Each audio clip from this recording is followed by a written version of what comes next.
I'm ready. Well, welcome to Friday.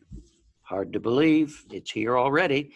And we're going to take an interesting side trip today.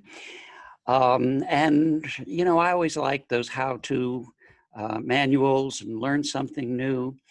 Well, Donna just recently put a book in front of me, which was her first mistake. And it really intrigued me because the title of it is How to Be an American, a Field Guide to Citizenship by Silvia Hidalgo. And I'll show you the cover. What truly intrigued me, notice all those little pictures in the front. Route 66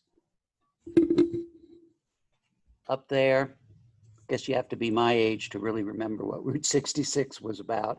And then there's a football helmet, and look, there's an astronaut with an American flag and a document that could be the Constitution or who knows what, and a hot dog and a hat and the Capitol building and the scales that are the law. Just by looking at, and something particularly important and close to my heart, it's right down there. I hope every single one of my viewers and the viewers from Story and Song will do this. Vote. It's not important which way you vote. What's important is that you vote, that your beliefs have a chance to be validated at the ballot box. It's all about how to be an American. Now, very brief introduction. You know I'm fixated on introductions. And it begins. And one of the things I love, you know how books are usually printed in recognizable fonts? I mean, there is even a book on print fonts, but this one is like somebody printed it by hand. It's really a rather joyous frolic through information. None of this is painful. The introduction. On March 20th, 2018, I went to vote. It was my first time voting as a U.S. citizen. Voting has always been important to me. I was born in Costa Rica, where elections are celebrated with the same enthusiasm and sometimes fanaticism that only very important soccer matches receive. In 2015, I decided to start the American naturalization process. I had been here for 16 years, and every election day when I watched others head to the polls, I said to myself, too many years without voting have gone by. I picked up the material for the test, and I immediately knew I was going to have to go back to my old studying tricks in order to prepare for the exam. As a teenager, I made elaborate summaries to study for tests.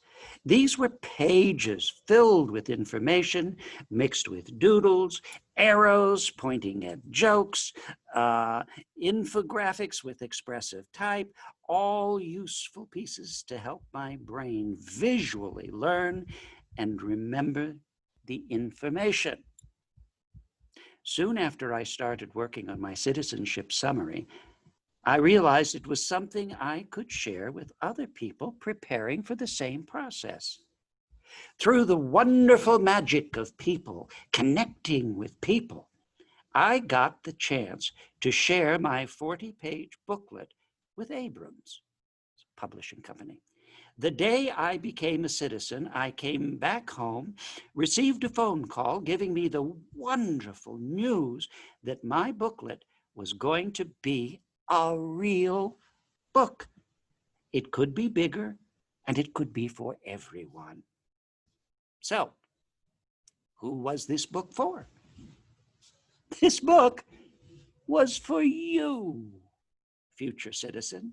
It will help you prepare for the naturalization test. But most importantly, it will tell you about this country, about its beginnings, its history. It will also give you information to help you understand the American political system and how to be an active and involved citizen.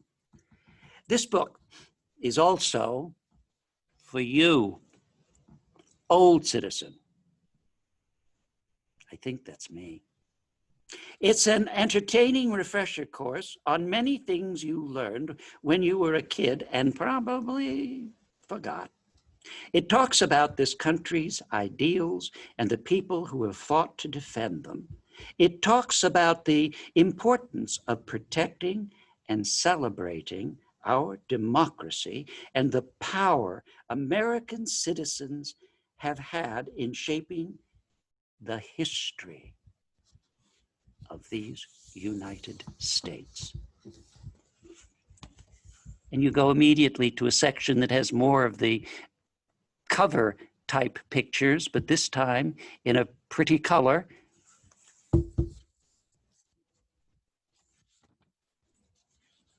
It speaks to a degree about the people who were here.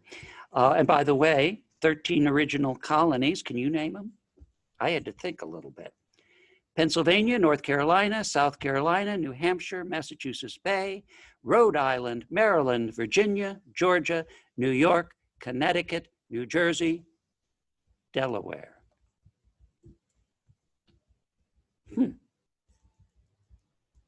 Florida isn't there. There's a reason. Stop by the museum downtown and you can get the rest of that story very well told. But notice something about all those states I named. They're all along the coast and they stop basically at Florida. We later did join, don't worry. And I loved this. This is almost a poem. Listen to me read this. American Indian Tribes is the heading of it. Apache, Arawak, Blackfeet, Cherokee, Cheyenne, Chippewa, Choctaw, Creek, Crow, Hopi, Inuit, Iroquois, Mohican, Navajo, Oneida, Pueblo, Seminole, Shawnee, Sioux. We should add the Timucuans. They were here too, but those are Floridian, basically.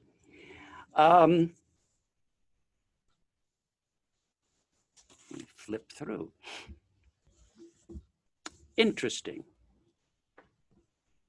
The American Revolution. British taxed the colonists without their consent, and the colonists had nobody to represent them in the British government. The English Empire was forcing colonists to let British soldiers sleep and eat in their homes. The colonies. People are poor and hungry. See the poor, hungry people? I want more taxes. I guess you can figure out that's the king. The colonists. We want representation in Parliament.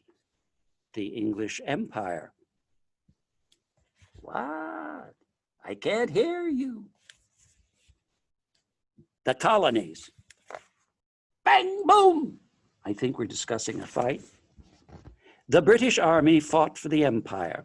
The Americans fought for their freedom. Guess who won? We then have the Declaration of Independence. It announced the United States independence from Britain. It was adopted July 4th, 1776. It declared that all men are created equal and have the right to life, liberty, and the pursuit of happiness.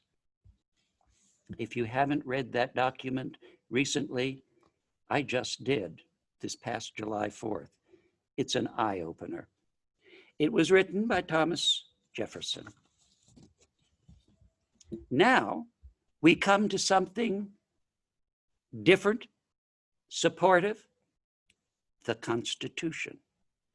It is the supreme law of the land.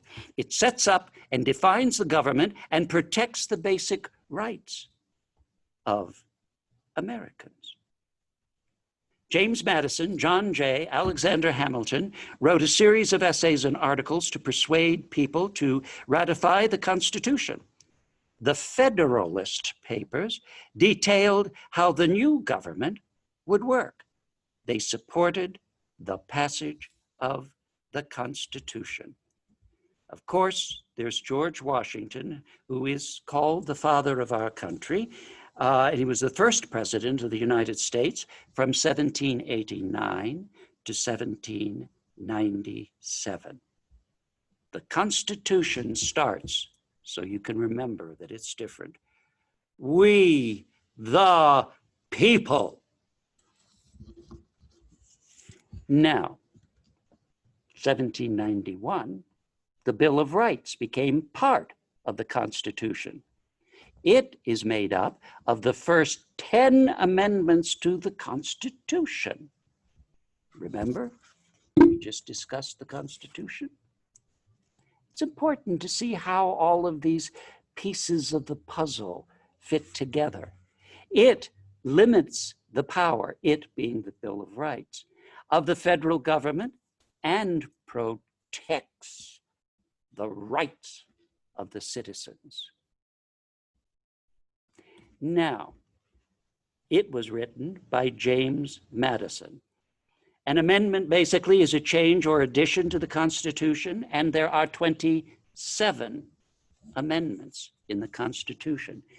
Now, if you ever get confused, Constitution, Declaration of Independence, Bill of Rights, Federalist Papers, oh my golly, there's a lot to remember. No, not really. Take a look at this book. Take a look at these pictures. You can refresh your memory. Oh, so easily.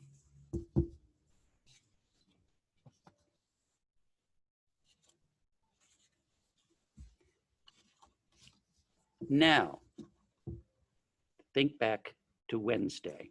Remember the second reading that I did concerned with Joy Harjo, the American Sunrise, and it was mentioned the Trail of Tears. Here's another indication or explanation of it. And I love this. Look at the drawings. If you just sort of couldn't really remember, you know, you'd read about it, but you weren't sure what it was all about.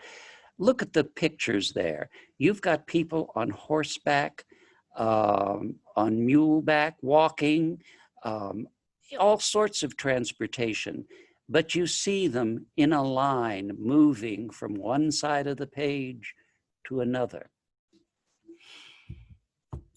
Many white settlers living on the western frontier wanted to relocate to the land owned by American Indian tribes in Georgia, Alabama, North Carolina, right here at home in Florida, and Tennessee. They pressured and harassed the tribes by stealing their livestock, looting and burning their houses and towns, and squatting on their land. Settlers wanted to grow cotton, and the land was becoming more desired as more settlers were coming to the United States. In 1829, gold was found on Cherokee land in Georgia, and speculators pressed the government to get involved. Some tribes agreed to the terms of the exchange and peacefully headed west, but lack of experience and corruption in the government caused many of them to die of malnutrition, exhaustion, exposure, and disease while traveling. The Cherokee took the case to the Supreme Court and won. But It didn't matter. President Jackson sent troops to round them up at gunpoint and forced them out of their land. Now, I showed you one picture in Joy's book that showed one trail of tears. Here you can see there are several trails of tears over the years.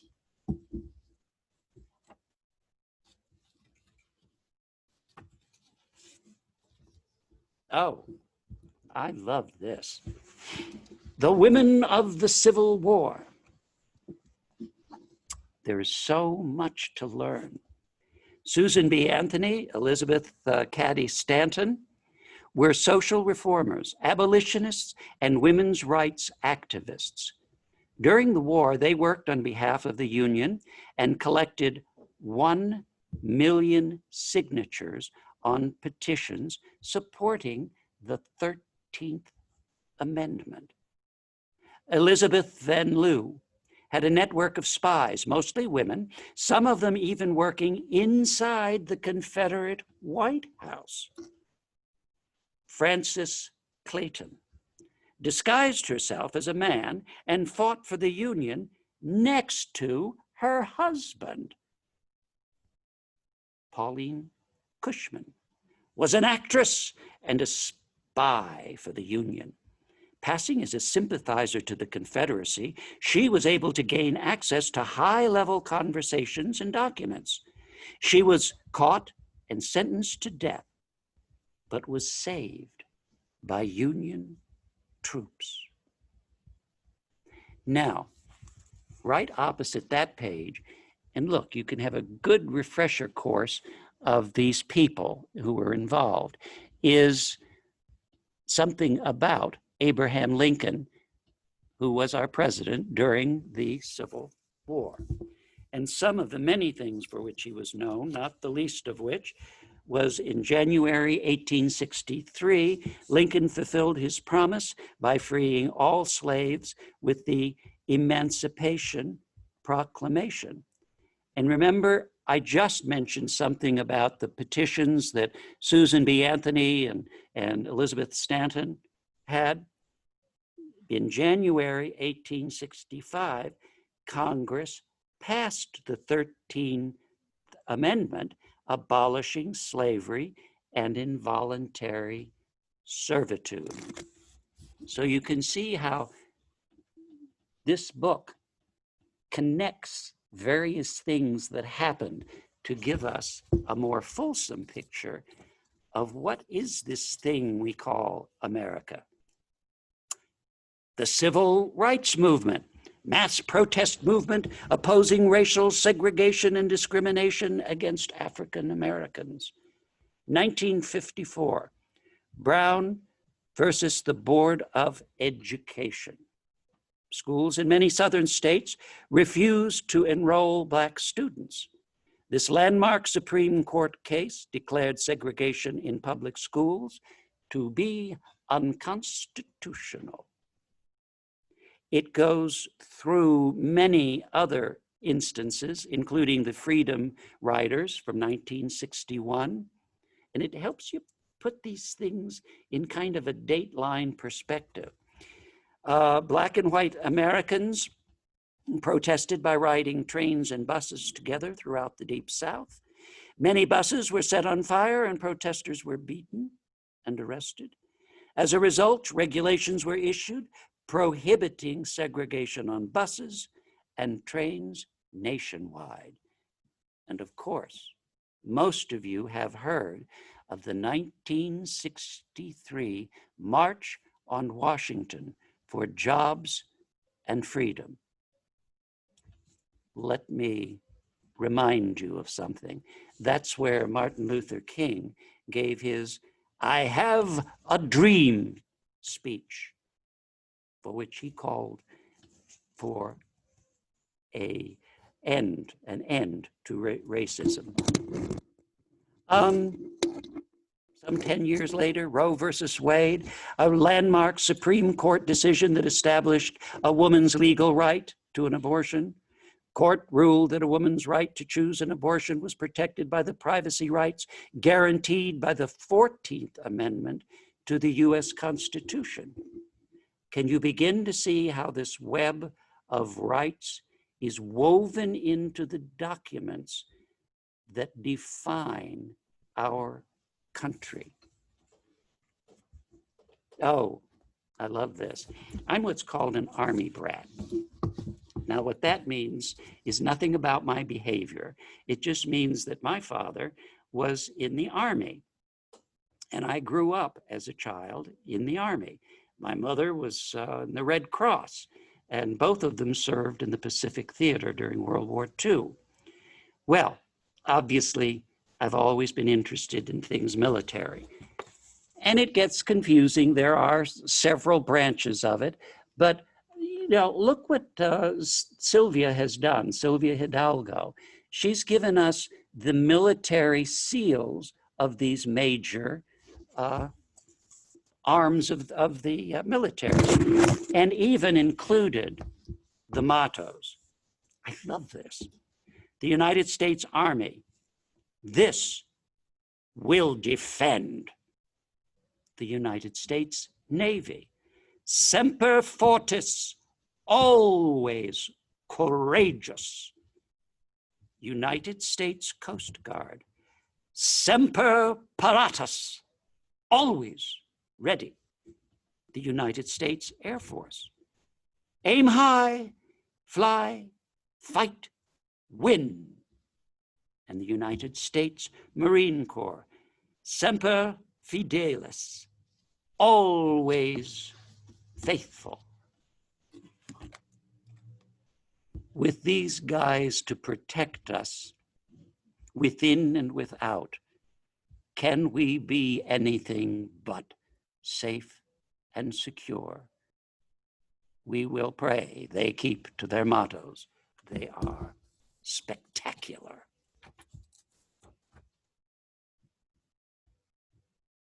Oh, this is something I needed some help with.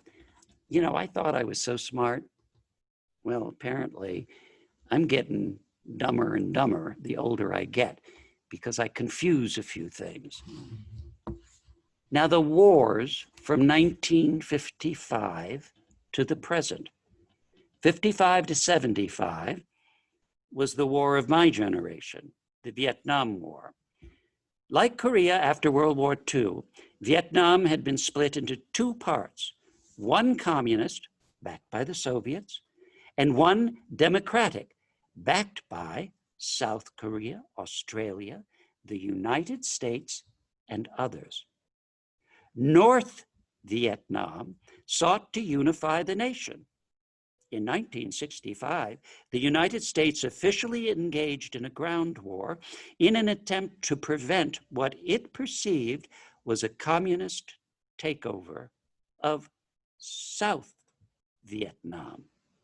Fraught with controversy and protest, the war lasted 20 years and ended with the withdrawal of US forces and the unification of Vietnam under communist control.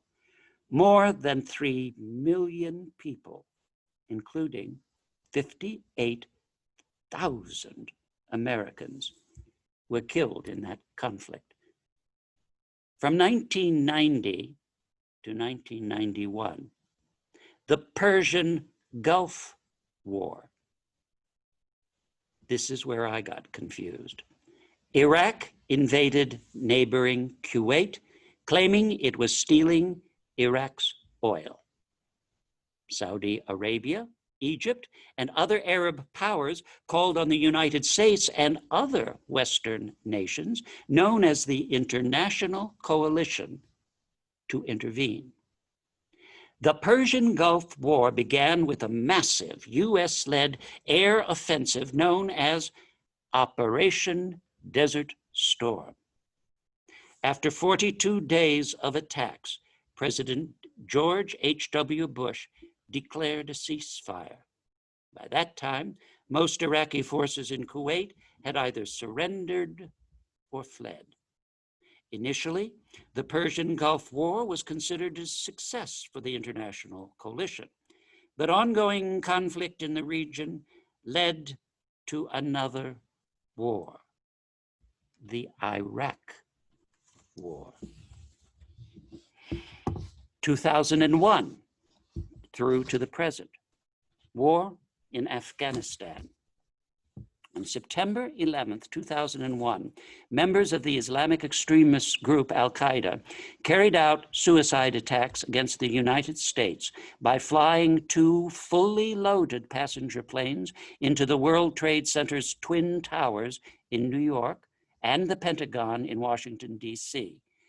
A 4th plane crashed in a field in Pennsylvania.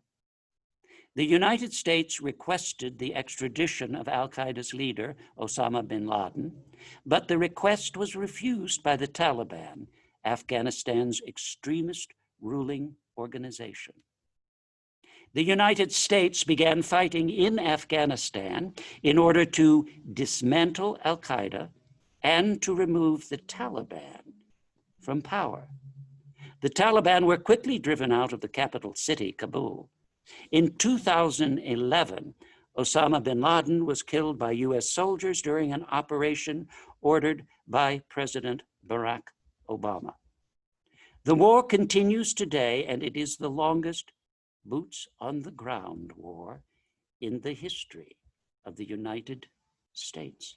It's 19 years. 2003 to 2011, the Iraq War. Claiming Iraq had weapons of mass destruction that its leader, Saddam Hussein, planned to use at any moment, the George W. Bush administration invaded Iraq with a coalition of several other allied nations. No weapons of mass destruction were ever found, leading to protests against the war around the world. The United States formally withdrew all combat troops from Iraq in 2011. I really appreciated getting my memory kind of refreshed by this book. Notice at the top, there's a timeline, and below each of these is a brief description.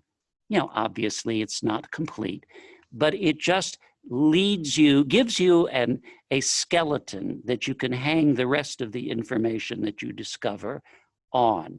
So you have some idea what's happening.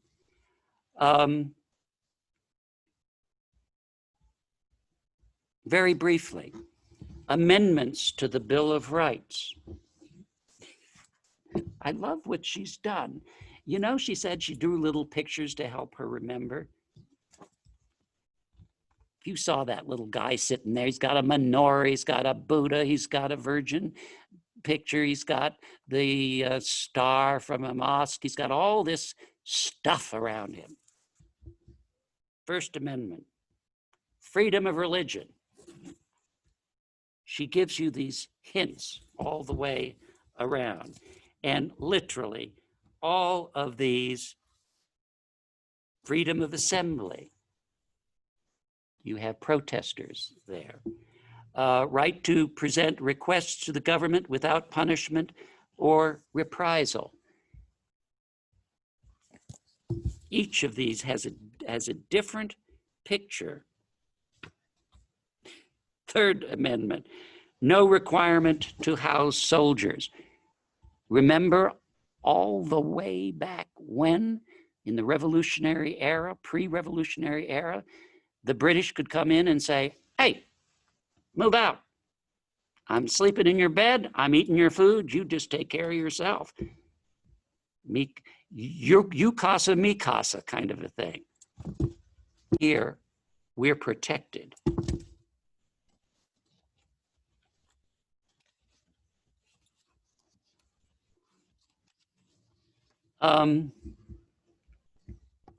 Four amendments about voting, and I'm going to close pretty closely on that, but I think this is particularly relevant. 15th Amendment, 1870, quite a long while ago. outlawed discrimination in voting rights, granting, on paper, African American men the right to vote. Despite the amendment, there were various discriminatory practices used to prevent Black men from voting. 1919, the 19th Amendment granted American women the right to vote. Notice, that's like only 100 years or so ago. Prior to that, women could not, by law, vote. Astounding. Elizabeth Cady Stanton, Lucretia Mott, and Susan B. Anthony were three important activists behind the women's rights movement and women's suffrage. The 24th Amendment occurred in 1964, prohibited both Congress and the United States from interfering with the right to vote in federal elections by using any type of tax. Poll taxes, grandfather clauses, intimidation prevented African Americans from voting. And the 26th Amendment, which was 1971, lowered the voting age from 21 to 18. It was driven in large part by the broader student activism movement protesting the Vietnam War, drawing attention to the hypocrisy of drafting young people who lacked the right to vote. If you want a refresher of who was president when, this book has a little caricature sketch of each of the presidents with the number of president that they were. And you can see really how our government operates, what the expectations are. And as I said, I personally found this book inordinately useful in figuring out just how things were supposed to operate. And now that ends our prose section for Friday. And I very much look forward to seeing you again on Wednesday for poetry. And I do want to leave you with a reminder, if you want this book, How to Be an American, if you want the books that I mentioned on Wednesday, An American Sunrise, or 50 Poems for Our Time, hey, they're waiting for you at Story and Song. Now, have a wondrous weekend. I look forward to sharing some time with you on Wednesday. Till then,